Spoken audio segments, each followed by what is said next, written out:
Hai, Assalamualaikum warahmatullahi wabarakatuh. Selamat datang kembali di channel YouTube saya, Cici Evilisiani. Pada contoh soal sebelumnya, kita sudah menyelesaikan sampai di tahap 5. Jadi, untuk video kali ini kita akan membahas kelanjutan dari contoh soal tersebut, yaitu di step ke-6. Di mana untuk step ke-6 kita harus memasukkan harga input. Harga inputnya, input yang masuk ke dalam proses bisa berupa manipulated variable atau disturbance. Seperti itu kan ya.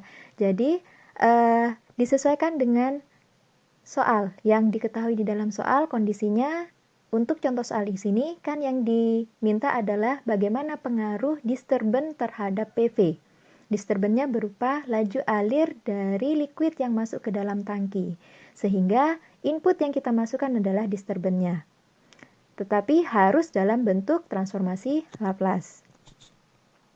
Seperti yang sudah kita dapatkan pada step kelima, nilai alfa dan tau, alfanya itu sama dengan R, yaitu sama dengan 1, karena asumsi R-nya adalah 1, kemudian tau-nya adalah A kali R, di mana A-nya sama dengan 1, R-nya sama dengan 1, maka nilai tau-nya sama dengan 1, sehingga nilai alfa sama dengan 1 dan tau sama dengan 1, kita substitusikan ke dalam persamaan HS per QS, sehingga diperoleh HS per QS sama dengan 1 per S plus 1. Di mana nilai QS di sini yang kita perlu substitusikan. Berapa nilai QS-nya sesuai dengan yang diketahui di dalam kondisi soal. Ada kalimat, tiba-tiba laju alir diubah menjadi 5 feet kubik per menit. Maka 5 feet kubik per menit di sini itu adalah Q. Yaitu Q saat unsteady state dikurangi dengan Q saat steady state. Q saat steady state-nya itu berapa? Yaitu diketahui juga di soal bahwa mula-mula Q-nya atau laju alir liquid yang masuk ke dalam tangki itu adalah 0 feet kubik per menit. Maka QT-nya adalah 5 dikurangi 0 sama dengan 5. Ya. Dari QT sama dengan 5 di sini kita buat transformasi Laplace-nya. Transformasi Laplace dari 5 itu berapa? 5 per S. Jadi 5 per S di sini kita masukkan ke dalam persamaan HS per QS. Ya. Kita masukkan, kita substitusikan nilai QS sama dengan 5 per S. Maka HS per 5 per S sama dengan 1 plus S. 1 per S plus 1. Gitu ya. Maka bisa juga dituliskan dengan dikalikan silang. Diperoleh H sama dengan HS sama dengan 1 per S plus 1 kali 5 per S. Yang nantinya persamaan ini akan kita masukkan ke dalam tahap ke-7, yaitu partial fraction. Partial fraction yaitu dengan cara membagi HS yang sudah didapatkan di step ke-6 menjadi beberapa bagian sesuai dengan bentuk pemfaktorannya, sesuai dengan faktor sederhananya, yaitu 1 per S plus 1 kali 5 per S, itu bisa dituliskan juga A per S ditambah B per S plus 1. Berapa nilai A dan berapa nilai B-nya? Mari kita tentukan dengan beberapa cara. Yang pertama, kedua ruas kita bisa kalikan dengan S untuk menentukan nilai A. Karena A-nya di sini adalah per S, maka yang gandengan dengan A itu kalikan dengan yang penyebutnya itu. Jadi A per S maka dikalikan dengan S, sehingga di sini sama kedua ruas sama-sama dikalikan S, yang 5 per S kali S plus 1 tinggal 5 per S plus 1. Sama dengan A ditambah dengan B kali S per S plus 1. Ya. Kemudian substitusi dengan harga S sebagai pembuat 0. Ya, jadi di sini S-nya harus disamadengankan dengan 0. Maka substitusi harga S sama dengan 0 ke dalam persamaan ini. Sehingga diperoleh persamaan 5 per S-nya diganti dengan 0 plus 1 sama dengan A plus B kali S-nya ganti 0, S-nya ganti 0 lagi plus 1. Sehingga sisi ini sama dengan 0, maka 5 sama dengan A atau A sama dengan 5. Paham ya? Jadi untuk nilai A-nya sudah bisa ditentukan, maka kita bisa menentukan nilai B. Nilai B kita bisa menentukan dengan cara yang sama, hanya saja dikalikannya kedua ruas ini bukan dengan S, tetapi dengan yang gandeng dengan B apa? S plus 1.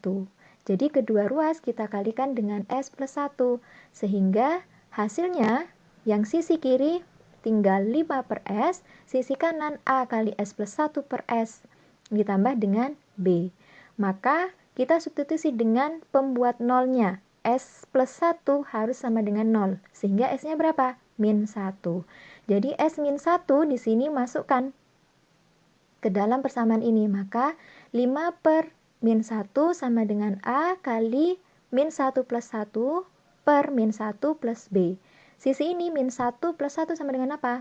0. Sehingga sisi ini sama dengan 0, maka min 5 sama dengan B, atau B-nya sama dengan min 5. Bisa juga dengan menggunakan cara lain ya. Cara lainnya adalah tidak dikalikan satu-satu seperti ini, tidak dikalikan dengan S saja atau S plus 1 saja. Tapi langsung digabung, yaitu langsung dikalikan, kedua ruas kita kalikan dengan S kali S plus 1. Sehingga hasilnya tinggal 5 sama dengan A kali S plus 1 tambah B kali S. Kita jabarkan, A-nya di sini berarti 5 sama dengan AS plus A plus BS. Yang ada S-nya kita kelompokkan, maka di sini 5 sama dengan A plus B kali S ditambah dengan A. Kemudian kita lihat sisi kiri dan sisi kanan. Di mana untuk yang sisi kiri tidak ada yang gandeng dengan S.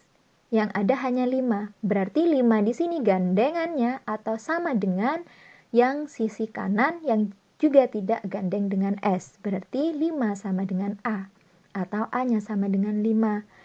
Jadi A plus B-nya karena di sini yang gandeng dengan S di sisi kirinya tidak ada, maka 0 sama dengan A plus B. Ganti atau substitusi nilai A yaitu 5, sehingga di sini 0 sama dengan 5 plus B. Maka B-nya sama dengan min 5. Hasilnya sama. A-nya sama dengan 5, B-nya sama dengan min 5. Maka hasil penyelesaian partial fraction untuk HS itu adalah A-nya masukkan 5 per S ditambah karena B-nya negatif maka min 5 per S plus 1. Persamaan ini nantinya akan kita masukkan ke step nomor 8. Step nomor 8 adalah inverse Laplace, di mana kedua ruas kita inverse Laplace-kan. Yang sisi kiri inverse Laplace dari HS, yang sisi kanan inverse Laplace dari 5 per S min 5 per S plus 1. Karena ada dua, yaitu ada dua sisi ya, yaitu 5 per S dan min 5 per S plus 1, maka inverse Laplace-nya juga ada dua. Di sini inverse Laplace dari HS untuk yang sisi kiri, sisi kanan ada inverse Laplace dari 5 per S dan min inverse Laplace dari 5 per S plus 1. Maka inverse Laplace dari HS itu sama dengan apa? HT. Ya. Kemudian inverse Laplace dari 5 per S itu 5. Karena Laplace transform dari 5 itu sama dengan 5 per S. Atau Laplace transform dari 1 itu sama dengan 1 per S. Seperti itu ya. Inverse Laplace kan kebalikan. Kemudian untuk yang inverse Laplace dari 5 per S plus 1 itu sama dengan 5 kali E pangkat minus T. Dimana seperti kita tahu bahwa Laplace transform dari E pangkat minus T itu adalah 1 per S plus 1. Coba dilihat lagi, dipahami lagi untuk di tabel 2.1. Sehingga setelah kita tahu